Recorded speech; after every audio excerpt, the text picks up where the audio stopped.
नमस्कार, हमारे इस खास बुलेटिन में आपका स्वागत है। मैं हूं आपके साथ आस्था कौशिक। नोएडा के एक स्कूल में एक चार्टर्ड अकाउंटेंट की स्विमिंग पूल में डूबने से मौत हो गई, जिसमें भारी लापरवाही सामने आई है। अवैध रूप से स्विमिंग पूल का संचालन हो रहा था। आखिर इस हादसे की जिम्मेदारी कौन लेगा? नमस्कार, मैं हूं आपके साथ अमित गर्ग शुक्ला। अटलांटिक महासागर में लापता हुए 5 अरबपतियों की मौत की खबर सामने आ गई है। सभी लोग टाइटैनिक का मलबा देखने के लिए पनडुब्बी से गए थे और अब उनकी मौत की पुष्टि हो चुकी है।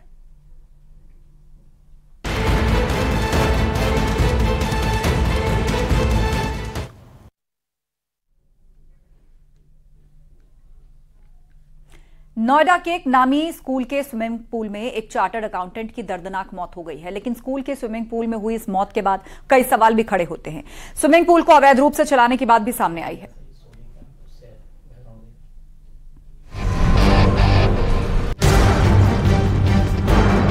नोएडा के स्कूल से ये दर्दनाक हादसा सामने आया है। नोएडा में ही रहने वाला चार्टर्ड अकाउंटेंट स्विमिंग पूल में तो उतरा, लेकिन उसके बाद वो बाहर नहीं आ पाया। थोड़ी ही देर में स्विमिंग पूल में तैरने के दौरान उसकी मौत की खबर आई, जिसके बाद स्कूल में कोहराम मच गया। नोएडा के सेक्टर 16A में बने एपीजे स्कूल की ये घटना है। पूल में ही तैर रहे लोगों की नजर सीए निशांत कुमार पर गई। कोई हलचल नहीं हो रही थी। लोगों को कुछ अनहोनी का शक हुआ और जोर से शोर मचाना शुरू कर दिया। निशांत गुरुवार की सुबह करीब 6 बजे सेक्टर के स्विमिंग पूल में तैराकी करने गए थे। उस वक्त स्विमिंग पूल में 10 से ज्यादा लोग तैर रहे थे। निशांत गहराई वाली जगह चले गए। पानी में डूबने से उनकी मौत हो गई। आनन फानन में निशांत को बाहर निकालकर अस्पताल ले जाया गया, लेकिन वो पहले ही दम तोड़ चुके थे। निशांत ने पूल की सुविधा देने वाली निजी कंपनी की मेंबरशिप भी ले रखी थी। ये बात भी सामने आ रही है कि पूल अवैध रूप से चलाया जा रहा था। आउटसोर्सिंग के जरिए दूसरी कंपनी स्विमिंग पूल का संचालन कर रही थी, जिसे लेकर खेल विभाग स्कूल को नोटिस पहले ही भेज चुका था।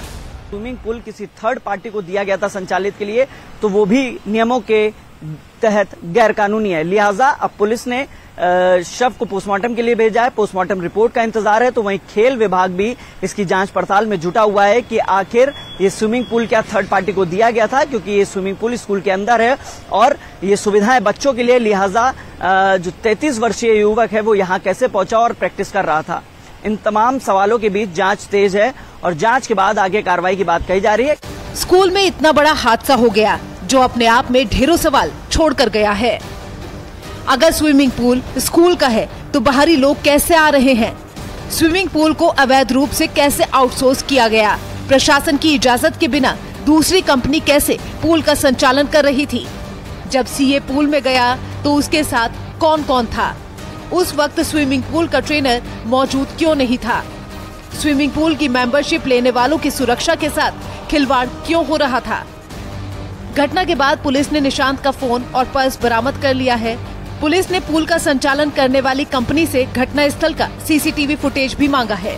खेल विभाग नियमों का उल्लंघन करके स्विमिंग पूल चलाने वाली कंपनी पर कार्रवाई करने की बात कह रहा है। फिलहाल एपीजे स्कूल में बने स्विमिंग पूल को सील कर दिया गया है। नियमों की अनदेखी और सुरक्षा से खिलवाड़ का ये कोई पहला मामला नहीं है। नोएडा की इस घटना ने एक बार फिर बड़ी लापरवाही को उजागर किया है। न्यूज़ 18 के लिए नोएडा से हिमांशु शुक्ला की रिपोर्ट।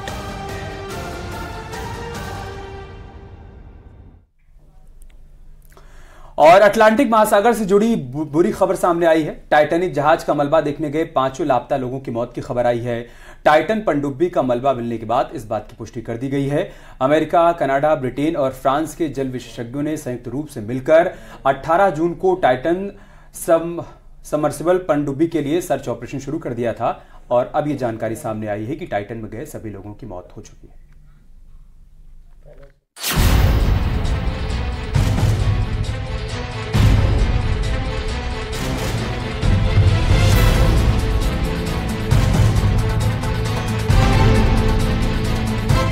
टाइटैनिक जहाज का मलबा देखने की आस में गए 5 लोग जिंदा बचकर नहीं आ सके। 5 समंदर की गहराई में ऐसे लापता हुए, जिसके बाद उनकी मौत की खबर सामने आई। सभी को बचाने के लिए बड़ा रेस्क्यू ऑपरेशन चलाया गया। 18 जून को ओशियन गेट कंपनी की ये पनडुब्बी सफर पर निकली थी, लेकिन शुरुआती 2 घंटे में ही इससे संपर्क टूट गया। रिमोट ऑपरेटेड डिवाइस से पनडुब्बी को ढूंढा जा रहा था। लापता होने वाली इस पनडुब्बी को तलाश करना आसान नहीं था। पनडुब्बी को ढूंढने के लिए अंडर वाटर रोबोट लगाए गए। अमेरिका और कनाडा के 3 C-130 हरक्यूलस एयरक्राफ्ट भी थे।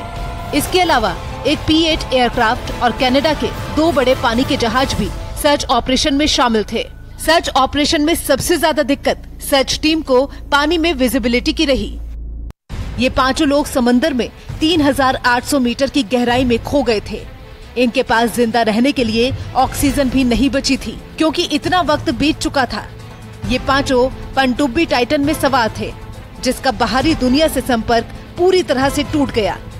घड़ी का काटा जैसे जैसे घूमने लगा, इनके बचने की उम्मीद भी धूमल पड़ दी गई।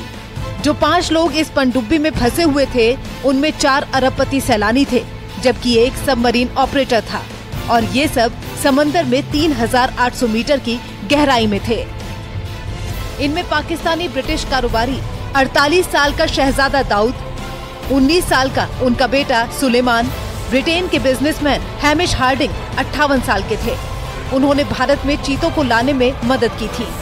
इनके साथ ओशन गेट कंपनी के CEO स्कॉट टॉन रश भी थे। वहीं इस पनडुब्बी के मालिक थे पनडुब्बी के ड्राइवर पॉल हेनरी, जो 77 साल के थे और फ्रांस के रहने वाले थे। ये फुटेज टाइटन सबमरीन की है। इसमें एक बार में पायलट समेत 5 लोग सवार हो सकते हैं और समंदर में हजारों मीटर की गहराई तक जा सकते हैं। आखिर समंदर में ऐसी अनहोनी कैसे हो गई? बहुत गौर से समझिएगा। ये सभी अटलांटिक महासागर में 111 साल पहले डूबे टाइटैनिक जहाज का मलबा देखने गए थे। वही टाइटैनिक जो 10 अप्रैल 1912 में ब्रिटेन से अमेरिका की यात्रा पर निकला और रास्ते में ही डूब गया था। वो उसका पहला सफर था और वही उसकी अंतिम यात्रा साबित हुई। उस जहाज पर 1997 में फिल्म बनी थी। उसने ऑस्कर अवार्ड जीता और वो पूरी दुनिया में मशहूर हो गई। तब से इस जहाज का मलबा भी दुनिया को अपनी तरफ खींचता आया है। अब इसकी गहराई में टाइटैनिक जहाज का मलबा दिखाने का काम ओशन गेट कंपनी करती है और ऐसी रकम भी वसूल करती है जो आम लोगों के चुकाने के बस की बात नहीं है, यानी कि 2 करोड़ रुपए। ऐसी हर एक ट्रिप पर वो 8 करोड़ रुपए कमा लेती है। जो पनडुब्बी टाइटैनिक तक पहुंचने के लिए इस्तेमाल की गई, उसके बारे में कुछ बातें जान लीजिए। ये पनडुब्बी है ओशन गेट कंपनी की टाइटन सबमर्सिबल। इसका आकार एक ट्रक के बराबर है। ये 22 फीट लंबी और 9 फीट चौड़ी है। पनडुब्बी कार्बन फाइबर से बनी है। ये पनडुब्बी 96 घंटे तक पानी में रह सकती है। टाइटैनिक का मलबा देखने जाने के लिए इस पनडुब्बी का किराया प्रति व्यक्ति 2 करोड़ रुपए है। ये सबमरीन समुद्र में रिसर्च और सर्वे करने के लिए भी इस्तेमाल की जाती है। 5 को बचाने के लिए एड़ी चोटी का जोर लगा दिया गया। इन्हें बचाने के लिए दुनिया का सबसे खतरनाक रेस्क्यू ऑपरेशन चलाया गया, लेकिन इसके बावजूद भी सफलता नहीं मिल सकी। Bureau report, news 18।